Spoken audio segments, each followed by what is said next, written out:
Are you alive? I found my niece, who was supposed to have died in a car accident at the age of 5, at my in-laws' house. In her memorial photo, she had a cute, round face, but now she was so skinny that I couldn't believe it was her until I heard her voice. Help me. I want to see Mom. The hand reaching out to me for help was too weak to grasp anything. From that moment on, I began to uncover the dark secrets of my in-laws' family. When I was 25, I married Jackson, who was 3 years older than me and whom I met at work. I grew up in the same area where I worked, but Jackson was born and raised in a much more rural area. When we went to greet his parents for the marriage announcement, we drove for hours, arriving at a place surrounded by endless fields. There stood the largest mansion in the area, Jackson's family home, belonging to the most powerful family there.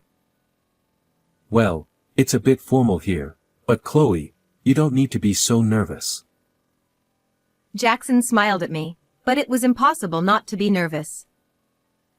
The house was enormous, grand, and imposing like a small castle, with a well-maintained large garden.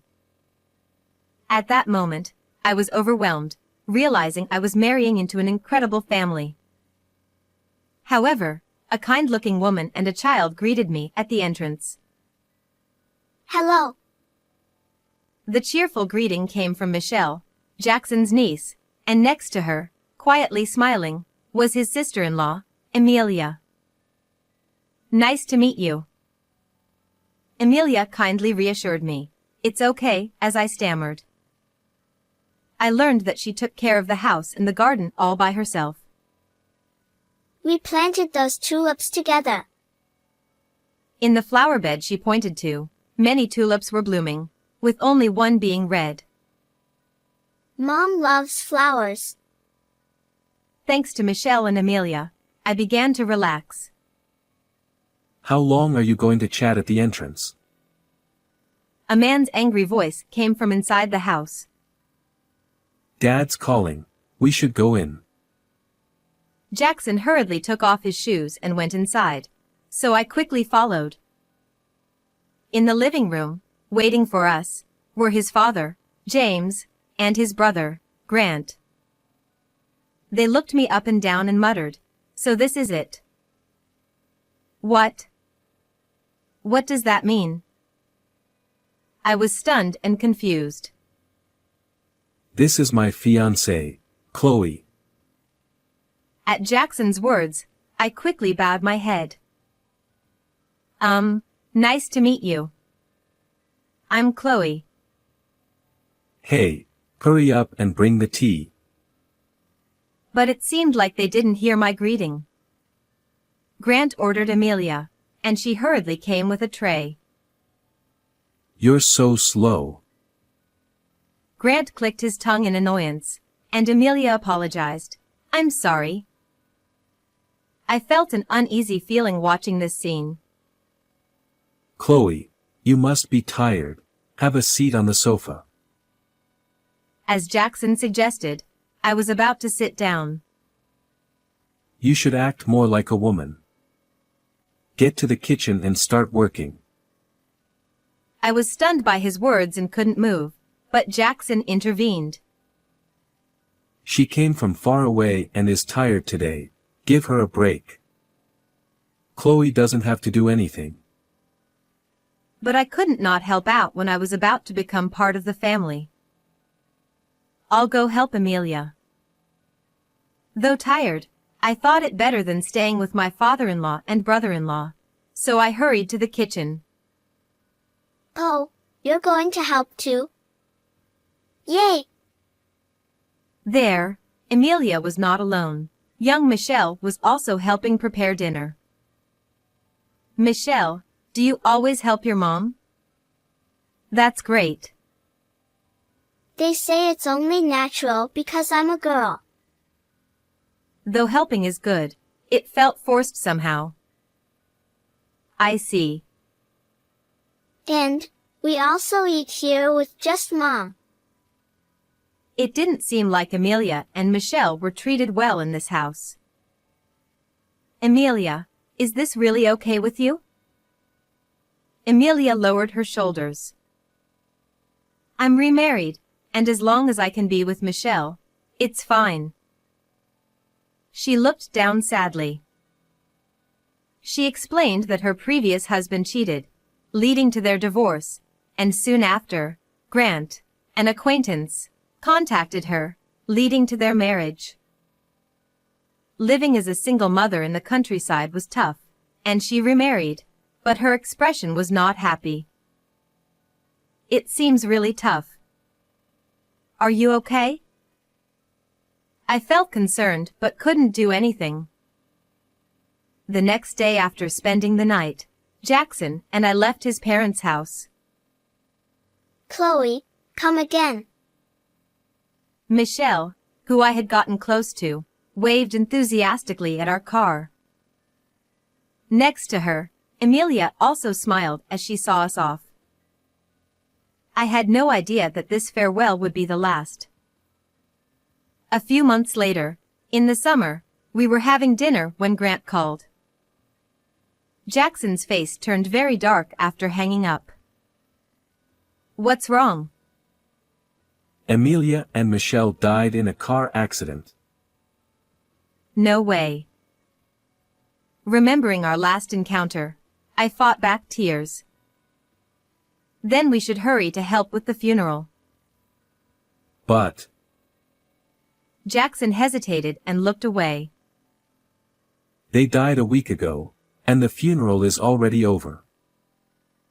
What? Since Emilia was a second wife and Michelle wasn't Grant's biological child, they only had a cremation without inviting anyone. That's just too cruel. Yeah, it's terrible. Jackson, looking down, was also crying. He had noticed the way his father and brother treated Emilia and Michelle and had tried to warn them. Stay out of it. You are the second son. His father had sternly told him. He had shared with me earlier. We spent that night unable to sleep, tormented by the regret of not being able to do anything for Emilia and Michelle. Half a year later, we were directly invited by my in-laws to come back for New Year's greetings to the neighbors. We postponed the wedding because of everything that happened. Now my family insists on gathering everyone for New Year's and introducing you. His father and brother had forcibly insisted, and Jackson couldn't refuse. I'm sorry, Chloe. But can you come with me? Seeing Jackson bow his head apologetically, I nodded despite my own reservations. But isn't it inappropriate to celebrate when Emilia and Michelle just passed away? Jackson nodded deeply, sharing my sentiment. Although it felt somewhat improper, we couldn't say no if the family insisted. I convinced myself they were trying to fill the void and decided to accompany Jackson to his family's home. When we arrived, the house was bustling with many people like a festival.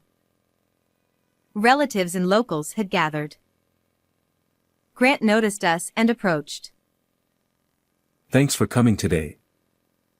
This year is special because you joined our family, and we wanted to introduce you on this joyous occasion.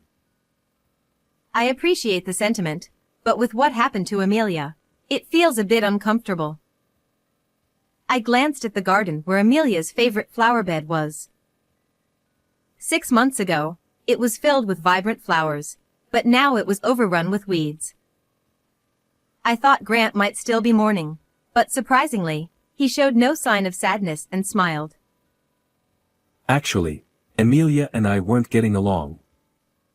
I was planning to divorce her, so I don't feel that sad. His nonchalant tone made me question my ears. Despite the lack of love, his indifference to losing his wife and child sent chills down my spine. By the way, Chloe, do you have kids yet? We weren't successful, so we're counting on you. Grant lightly patted my back and then moved on to greet other guests. Not successful? Those words stuck with me. I shook my head to forget them. As I was feeling a chill, my father-in-law approached with a stern look.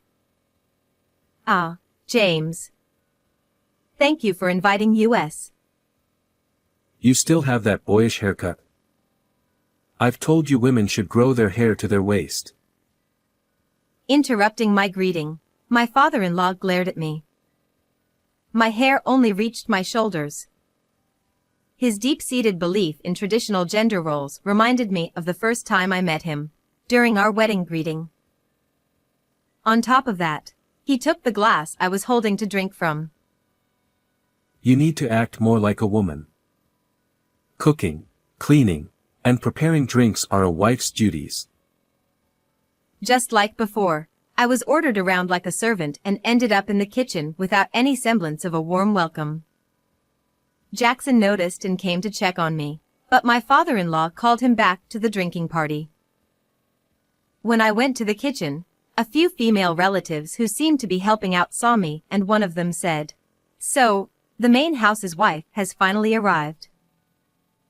She left without greeting me. So, this is how my New Year's holiday will end. Feeling disheartened by the mountain of dishes, I silently continued my work. The invitation to celebrate was just an excuse. They needed a housekeeper. "Emilia, you went through this every year too." I had somewhat braced myself for this, but doing it alone felt much more discouraging. I remembered Michelle's smile and Emilia's gentle face, which only made me feel lonelier. A few hours passed, and before I knew it, it was past midnight. The new year had arrived. My father-in-law and the relatives got up and headed towards the entrance. We're going to the church now. Everyone, get ready. I rushed out of the kitchen to prepare, only to be met with a fierce glare from my father-in-law. The wife stays behind to clean the house and prepare more drinks. We'll drink again when we return, so stay and work. Father, that's not fair to Chloe. I'll stay and help her. Jackson intervened, but my father-in-law clicked his tongue. What kind of woman would make a man do housework? This is proof Jackson isn't properly disciplined. Jackson shrunk back at his father's words. "I'm fine. Please, go ahead." I gave up and answered, and Jackson looked at me apologetically.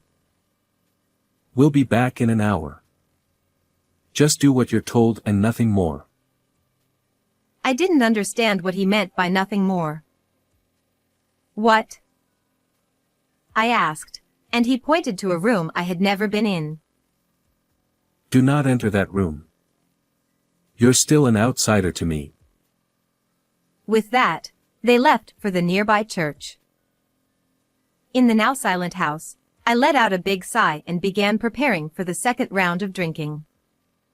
The long trip here and the constant chores left me exhausted, but I couldn't rest yet. Rubbing my sleepy eyes, I continued washing dishes. Suddenly, a plate slipped from my hand and shattered loudly in the quiet room. Oh no! If they found out, who knows what my father-in-law would say. I frantically searched for a vacuum cleaner but couldn't find it anywhere. I opened doors and storage rooms in a hurry, and found myself in front of the forbidden room. I'm just looking for the vacuum. It'll be worse if I don't clean up. I steeled myself and opened the door. Immediately, I found the vacuum cleaner and reached for it. Good, now I can clean up without them knowing. I breathed a sigh of relief and looked around. The room was empty. Why can't I enter this room? As I wondered, I heard a strange noise. What? What's that? Was it a ghost? I froze, listening closely. The sound was like something heavy being dragged. In the silent room, it was oddly loud. The sound seemed to come from the ceiling. Maybe an animal got into the attic? Better than a ghost, I thought, but now I was curious about the attic. There are no ghosts. Despite my fear, curiosity drove me forward. I found stairs leading to the attic and cautiously climbed up. What I saw exceeded my worst fears. A child. And chained. In the cobweb-filled darkness, a small girl was curled up. Her hands were bound, preventing escape. I couldn't tell if she was real or a ghost, and I panicked. I'm hungry. I recognized that voice. My heart raced, and I rushed over, lifting her long bangs to reveal her face. Michelle? You're alive? It was Michelle, who was supposed to have died in the accident with Amelia 6 months ago. She looked at me blankly, emaciated but unmistakably Michelle. Aunt Chloe. Help me. I want to see Mommy. The chain was hooked high, out of her reach. I unhooked it and carried her to the kitchen. I made some soup and slowly fed her. Color returned to her cheeks. Why were you in there? She couldn't have wandered in by accident. Where's Mommy? I want to see Mommy. She suddenly started crying. It was odd. No matter how much I cried, she never came. Is Mommy okay? It was as if she didn't know about the accident. Michelle, do you not know? Know what? I couldn't tell her the truth. I changed the subject. Were you always in the dark? Yes. Uncle and Grandpa locked me up. I was scared. Her uncle was Grant, her stepfather. He never earned her trust enough to be called Daddy. Why would they do such a thing? I didn't understand Grant and my father-in-law's motives, but it wasn't safe to stay. I wrapped Michelle in a blanket and hid her in the back seat of my car. Aunt Chloe, are Mommy's flowers blooming? On the way, Michelle, sleepy after eating, murmured. In Mommy's garden, there was one red tulip. She said something important is there. What? I was about to start the car but stopped at her words. Mommy said to give it to you and Uncle Jackson if anything scary happened. The garden was dark, and the flowers were dead. I had no idea where the tulip had been. Was the tulip over there? As I pondered, my father-in-law and the others returned from the church. Why are you outside? Is the food ready? We ran out of drinks, so I was about to go buy some. I quickly made an excuse and grabbed Jackson's hand, pulling him into the car. Please help me find a store. Okay.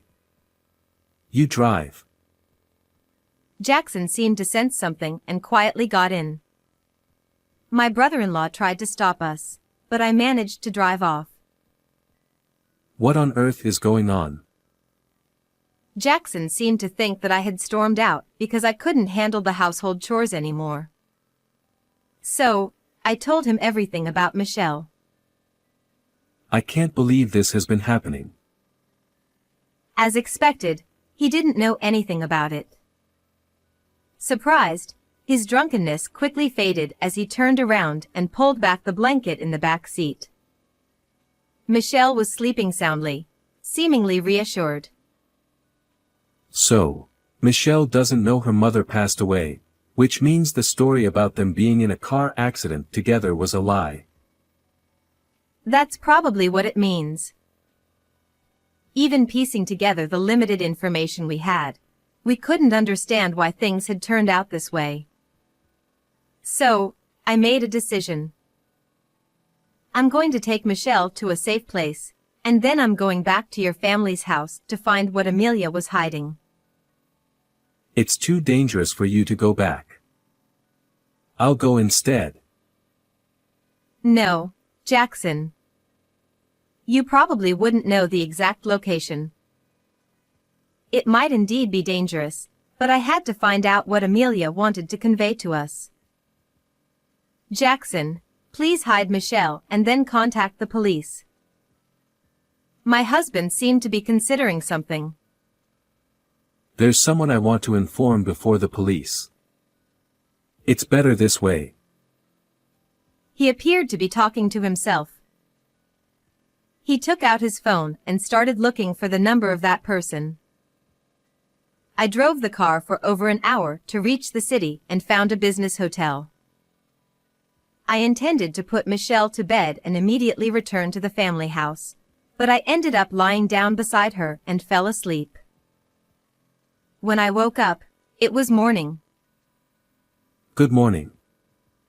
Did you sleep well?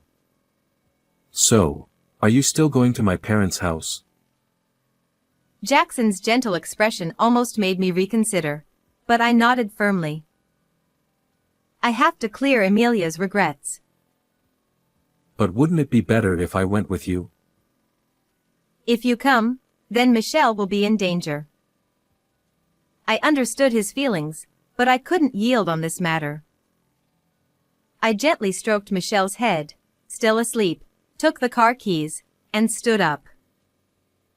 Near the family house, I hid the car in the shadow of the woods to avoid detection and walked the rest of the way. It was still early in the morning, so I managed to reach the house without encountering anyone. I started digging up the withered flower bed with my bare hands, keeping my breathing low. However, my hands were numb and my fingertips hurt. Although I remembered the location of the flower bed where the tulip bloomed, I couldn't pinpoint the exact position of the red flower, making it hard to find.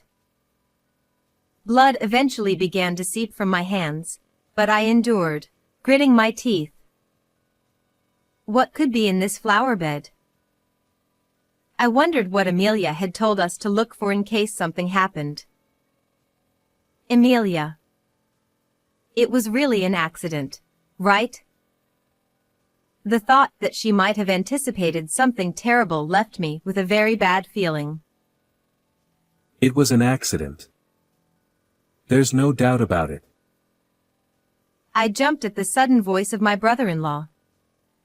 When I turned around, Grant was looking at me with a smile colder than the winter sky. I was surprised yesterday. Where did you go to buy drinks? I'm sorry. I ran out of gas on the way back and couldn't return. Grant laughed through his nose at my attempt to come up with an excuse. Really, wasn't it because you had a lot of luggage? Like, say, one child. I realized he knew I had taken Michelle. Before I could think of what to say, Grant approached slowly. That child isn't my blood. So, I hid her to make it as if she never existed. What are you talking about? So, a child who has no right to inherit this house is just a nuisance. His sinister smile sent chills down my spine. To do such a terrible thing to Michelle for that reason. If anyone finds out, you won't get away with it. Exactly. That's why no one knows. And anyone who finds out can be hidden away. Grant reached out to grab me, but I was so terrified that I fell back onto the flower bed, unable to stand. Stay away. I grabbed a handful of dirt and threw it at him, causing him to flinch slightly. As I reached for more dirt, I found something buried. It was a diary in a plastic bag with Amelia's name on the cover. This is it. Grant also noticed and longed to snatch it, but I hugged it to my chest, trying my best to keep it from him. However, I couldn't match his strength, and he hit me repeatedly until I nearly lost consciousness. At that moment, a sharp voice shouted, "Stop!" I turned to see a sturdy man glaring at Grant, with Jackson beside him, catching his breath. "Why are you here?" The man grabbed Grant by the collar and demanded, "Give me back my daughter, Michelle." It was Michelle's biological father. Jackson had told me last night that he was a distant friend, and after Amelia's death, he had learned about Michelle and had been in contact with Jackson. Michelle's father explained that they had been tricked into divorcing. Both believed the other was unfaithful due to fake evidence, which was orchestrated by Grant. By the time he realized the truth, he had been told Amelia and Michelle had died. The man pulled Grant away from me and growled, "Is it true you mistreated my child?" "Who knows? You have no proof." Grant remained unfazed. He must have already cleaned up the attic after noticing Michelle's absence. "We have Michelle's testimony." A child's words are unreliable. How do you plan to catch me? Grant smirked arrogantly, but Michelle's father silently pulled out something from his chest pocket. What? You're a cop. Seeing the police badge, Grant flinched but quickly retorted, I have connections with the top brass here. I'll get you fired. However, Michelle's father remained calm. I'm higher up than that. I usually keep it hidden for investigation purposes. Grant turned pale at his words. Eventually, Grant was handcuffed and glared at me. This is all your fault. You meddled too much. You should reflect on your actions. And you deliberately caused Amelia's accident, didn't you? I had read Amelia's diary while Grant was being apprehended.